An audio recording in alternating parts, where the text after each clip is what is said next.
how to unlock YouTube community tab and post.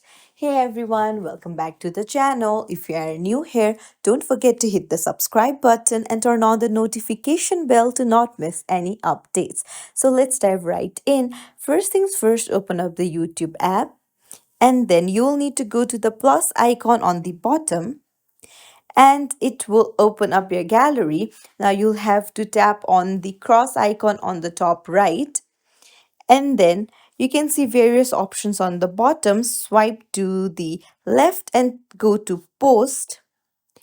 So from here, you can write anything that you want. You can even add attachments from the gallery icon and then you can just post it. It's as simple as that. If you found this tutorial helpful, don't forget to like and subscribe to our channel for more tips and tricks. Thank you for watching. See you in the next video, everyone.